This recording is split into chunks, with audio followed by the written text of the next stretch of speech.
Hello friends, मेरा नाम सुदर्शन और आज मेरे YouTube channel chart master with SG में आप सभी का स्वागत है। सबसे पहले मैं जो कुछ वीडियो शूट किया था पिछली बार कि मुझे ऐसा क्यों लग रहा है कि जो बैंक निफ्टी और फाइनेंशियल्स जो है उसका ऑलरेडी बॉटम हो चुका है और अगला जो रैली है वो फाइनेंशियल्स और बैंक निफ्टी उसको लीड करेगा। तो उस केस में अगर आप देखोगे चार्ट पे तो आपको बैंक निफ्टी बहुत तेज़ी से ऊपर जा रहा है ऐसा लगेगा। ओके, जो ऑलरेडी ऑल टाइम हाई पे अभी आके खड़ा हुआ है। एक्चुअली अगर ऐसे दो कैंडल बनते हैं तो ये आप समझ लेना कि इसका ऑलरेडी बॉटम हुआ है। ये मंथली कैंडल है बैंक निफ्टी पे। और अगर आप निफ्टी फाइनेंशियल सर्विसेज का इंडेक्स देखेंगे तो वो उससे ज़्यादा स्ट्रांग चल रहा है। इसका मतलब अगर आपको अगले 3 साल का या 4 साल का कुछ अच्छे स्टॉक्स बाय करने हैं तो आपको वो इस सेक्टर से ही बाय करने पड़ेंगे, जो मैंने लास्ट वीडियो में भी बताया था। और मैंने ये कैसे ढूंढा ये भी आपको मैं अभी इस वीडियो में बताने वाला हूँ। तो मैं इस वीडियो में आज दो अच्छे स्ट्रांग शेयर्स के बारे में बताऊँगा। तो पहले मैं इस बार प्राइवेट बैंक्स बैंक निफ्टी या फाइनेंशियल्स पे क्यों बुलिश हूँ वो मैं आपको एक स्लाइड में दिखाता हूँ। एक्चुअली ये जो टेबल है ये है नियर अबाउट 2013 से लेके 2024 तक का ईच एंड एवरी सेक्टर किस प्रकार से परफॉर्म किया है उसका चार्ट है। मैं इसको थोड़ा सा आपको इलॉबरेटली समझाता हूँ। एक्चुअली आप यहाँ पे देखोगे 2013 में आईटी जो सर्विसेज था उसने 60% का अपमूव दिया था। और उसके बाद जो सेकंड टॉप परफॉर्मिंग सेक्टर था वो था फार्मा, टेलीकॉम, एफएमसीजी और इस वे में। और इसी प्रकार से मैंने नियर अबाउट पिछले 10 साल का डाटा मुझे मिला है और मैंने इस शीट में ही वो कंपाइल किया है। तो अगर आप यहाँ पे देखोगे तो आपको ये पता चलता है कि जब भी मानो यहाँ पे आईटी सर्विसेज ये यहाँ पे टॉप परफॉर्मिंग था, उसके बाद ये 6 टॉप परफॉर्मिंग नेक्स्ट साल गया और उसके थर्ड ईयर वो फिर टॉप 3 में आ गया। मे भी उसका 1.5% ही रिटर्न था बट वो फिर भी टॉप परफॉर्मिंग सेक्टर में था। और जैसे ही इसने 3 साल अच्छा परफॉर्म किया तो फिर ये नीचे नीचे जाने लगा और फिर उसका जो परफॉर्मेंस है वो कम हुआ अगले 2 सालों में। और फिर अगर आप 2 सालों का परफॉर्मेंस देखेंगे उसके बाद वो सडनली आईटी सर्विसेज फिर एक टॉप नंबर पे आया और नेक्स्ट ईयर यानी 2019 में इसने 5th नंबर पे आईटी सर्विसेज आ गया। इसका मतलब क्या है कि आपको ये पता चलेगा कि बहुत बार क्या होता है कि कोई सेक्टर अगर 2-3 साल से परफॉर्म नहीं कर रहा है तो उसके चांसेस बढ़ जाते हैं कि अगले साल वो सेक्टर अच्छा खासा परफॉर्म करेगा। तो अगर हम इसी प्रकार से अगर एनालिसिस करेंगे पिछले 3 साल का यानी 2021, 22, 23 और 24 में अगर आप देखोगे तो सबसे कम परफॉर्मेंस दिया हुआ जो सेक्टर है वो है प्राइवेट सेक्टर बैंक। अगर आप देखोगे 1, 2, 3 और 4 और आपको यहाँ पे पता चल रहा होगा कि ये 4 बार यानी कंटिन्यूस 4 साल से ये लेस परफॉर्मिंग एसेट में है और लेस परफॉर्मिंग सेक्टर में है। इसका मतलब क्या है कि यहाँ पे बहुत बड़े चांसेस हो जाते हैं कि ये बहुत अच्छा परफॉर्म करेगा। बट ये भूलना नहीं है कि 2022 में इसने सडनली यहाँ पे 22% का इसने अच्छा खासा मूवमेंट भी दिया है बट उसके बाद उसने नियर अबाउट हर बार वो लास्ट में ही आया है। इसका मतलब क्या है कि प्राइवेट सेक्टर बैंक जो है ये अभी अगले 2 साल में अच्छा कर सकता है। बट आप एक समझ लेना, अगर आप मैं अभी इसको रेड कलर के पेन से समझाता हूँ। यहाँ पे आप देखिए, यहाँ पे जो प्राइवेट सेक्टर बैंक था ये -2% था, यहाँ पे सडनली 69 या 70% का एक ही साल में प्राइवेट सेक्टर बैंक ने आपको अपमूव दिया है। और मे बी 2011 या 12 में बहुत कम परफॉर्मेंस होगा। बिकॉज ऑफ दैट एक ही साल में प्राइवेट सेक्टर बैंक ने 70% का आपको मुँह दिया है। उसके बाद जैसे ही इसने 70% का मुँह दिया उसके बाद प्राइवेट सेक्टर बैंक आप देखो यहाँ पे आपको दिखाई देगा कि ये इसने -2.4% का ओनली रिटर्न दिया है और उसके अगले साल उसने 8% का रिटर्न दिया है। और सडनली जैसे 2 साल कम हुए उसके बाद एकदम से इसने 40% का ज़बरदस्त मूवमेंट दिया है। ओके, फिर आगे देखेंगे हम कि ये फिर टॉप परफॉर्मिंग था बट फिर भी उसका परफॉर्मेंस इतना अच्छा नहीं था। 8% में भी उस साल में आईटी ने बहुत अच्छा परफॉर्म किया था। प्राइवेट सेक्टर बैंक जो है वो यहाँ पे 16% थे। इसका मतलब आपको एक लॉजिक पता चल रहा होगा कि जैसे ही प्राइवेट सेक्टर बैंक 10% से अंदर का परफॉर्मेंस देते हैं तो सडनली आपको यहाँ पे बहुत ज़्यादा जंप देखने को मिलता है प्राइवेट सेक्टर के बैंक में। जैसे कि यहाँ पे हुआ 70% का एक ही साल में रिटर्न दिया, यहाँ पे 40% का रिटर्न दिया। और अगर आप यहाँ पे देखोगे कि यहाँ पे 2% निगेटिव दिया प्राइवेट सेक्टर ने, फिर यहाँ पे 4% दिया और सडनली इसने 22% दिया। बट पिछले 2 साल से मीन्स अभी 23 और 24 में इसने 14 और 0% का ही प्राइवेट बैंक ने आपको रिटर्न दिया है। इसका मतलब क्या है कि मे बी ये टॉप परफॉर्मिंग में रहेगा और आपको इस साल वो परफॉर्मेंस में आपको 20% दे सकता है, और अगले साल अगर उसने और 20% दे दिया या अगले 3 सालों में भी उसने 40 या 50% आपको रिटर्न दे दिया, तो इसका मतलब आपको प्राइवेट सेक्टर बैंक का इंडेक्स आपको 40-50% ऊपर मिलेगा। ओके, और इस केस में आप सोचो अगर इंडेक्स 40 या 50% से ऊपर जा रहा है तो उसमें जो टॉप परफॉर्मिंग बैंक रहेगा वो कितना ज़्यादा ऊपर जा सकता है। ओके, तो इस हिसाब से आज मैं जो कंपनी लेके आया हूँ वो है Cholamandalam investment and finance company. Actually ये एक फाइनेंस NBFC कंपनी है और ये बहुत सारे डिफरेंट चीज़ों में लोन्स प्रोवाइड करती है। आपने सुना होगा इसका बहुत अच्छा नाम। और अगर आप देखोगे कि यहाँ पे जो निफ्टी फाइनेंशियल सर्विसेज है इसमें इसने पिछले नियर अबाउट अगर आप इसमें 3 महीने का जो सबसे टॉप परफॉर्मिंग देखोगे तो इसमें इसका नाम है चोलामंडलम। ओके, चोलामंडलम फाइनेंशियल्स का।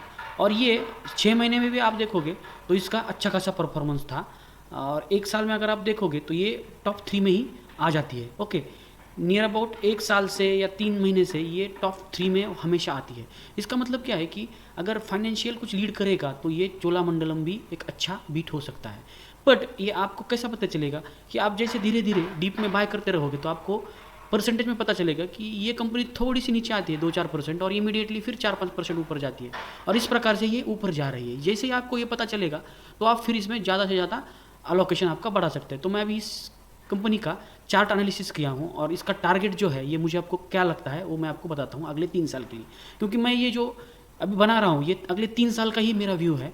क्योंकि जैसे ये बुल मार्केट स्टार्ट होगा और इसमें फाइनेंशियल्स बैंक निफ्टी या प्राइवेट बैंक्स लीड करेंगे तो NBFCs जो है फाइनेंशियल्स के वो कौन से लीड पे रहेंगे, इस थीम पे हम अभी डिस्कस कर रहे हैं। और अगर ये थीम अच्छी हो जाती है तो मे भी मेरे 1 लाख के 2 लाख या 3 लाख भी हो सकते हैं। तो इस केस में मुझे क्या करना है कि ये देखना है कि इसकी प्रोबेबिलिटी कितनी है, ये इसके पहले ऐसा कितनी बार हुआ है कि ये कितनी जल्दी ऊपर आया है। ओके, तो आप यहाँ पे देखिए नियर अबाउट जो 2020 का क्रैश था उसके बाद जब ये ऑल टाइम हाई पे फर्स्ट टाइम आया, ओके, चोलामंडलम की शेयर का प्राइस, तब आप देखोगे नियर अबाउट 2000 नवंबर से इमीडिएटली नियर अप्रैल 2022 तक, यानी नियर अबाउट 1.5 साल के अंदर ही 1.5 या 2 साल के आसपास आप पकड़ सकते हैं, तो इसने नियर अबाउट 107% का आपको रिटर्न दिया है। इसका मतलब इसने 100% रिटर्न आपको विद इन 2 ईयर्स दिया है। ओके, उसके बाद फिर ये कंसोलिडेशन में चली गई और जैसे ही इसने ऑल टाइम हाई क्रॉस किया उसके बाद उसने नियर अबाउट अप्रैल 2023 से लेके नियर अबाउट सितंबर 2024 में, यानी फिर नियर अबाउट 1-1.5 साल में ही उसने फिर 100% का रिटर्न दिया है। अभी ये क्या हुआ है कि ये फिर एक बार क्रैश हुआ था, ये बीच का जो 15% का निफ्टी में क्रैश हुआ था उसमें बैंक निफ्टी भी अच्छा खासा करेक्शन हुआ था, और जैसे ही इसमें क्रैश आया उसके बाद ये अभी ऑल टाइम हाई पे आ गई है।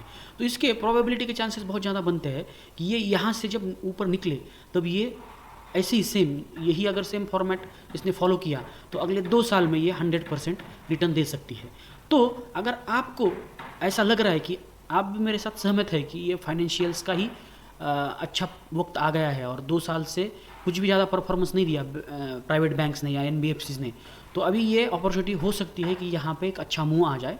और अगर आप ऐसे 2 या 3 या 4 शेयर आपके पोर्टफोलियो में रखते हैं जो अगले 2 या 3 साल में आपको 30%, 25% से रिटर्न देंगे, तो आप अगले 3 साल में भी आपका जो इन्वेस्टमेंट अमाउंट है वो 2 टाइम्स तो कर ही सकते हैं। ओके, तो अभी इसको बाय किस प्रकार से करना है और अगर मैं बाय करूँगा तो मैं किस प्रकार से करूँगा, मैं ये भी आपको बताता हूँ। देखिए, अभी ये जब ये अप ट्रेंड में आती है तो ये क्या करता है कि ये स्टॉक्स धीरे धीरे ऊपर जाता है और फिर कंसोलिडेट होकर नीचे आता है। आपको जैसे ही इस शेयर में नियर अबाउट 5%, 6% का डिप मिलेगा तो आपको इसमें SIP ऐड करना है, और जैसे ही वो अगला हाई क्रॉस करेगा तो उसमें फिर आपको और एक बार SIP ऐड करना है, ताकि क्या होगा कि जो शेयर ऊपर जा रहा है उसमें ही आप ज़्यादा इन्वेस्ट करोगे और जो नीचे आ रहा है उसमें आपको थोड़ा सा SIP आपका अमाउंट ऐड होते रहेगा। और आपको ये चीज़ करना है नियर अबाउट अगले 1-1.5 साल तक, 2 साल तक।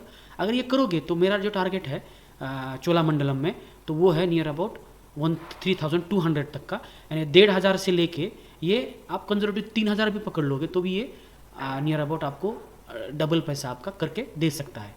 इसके बाद जो मेरा नेक्स्ट जो मैंने स्टॉक आइडेंटिफाई किया है तो वो उसका नाम है इंडोस्टार कैपिटल फाइनेंस। देखिए अभी ये भी एक फाइनेंशियल एनबीएफसी कंपनी है और ये जो छोटी कंपनीज रहती है मार्केट कैप जिनका कम है, जिसका जैसे आप यहाँ पे देख रहे हो इसका मार्केट कैप है 4,100 करोड़ का, और चोलामंडलम का आप देखोगे तो ये है 1,33,000 करोड़ का।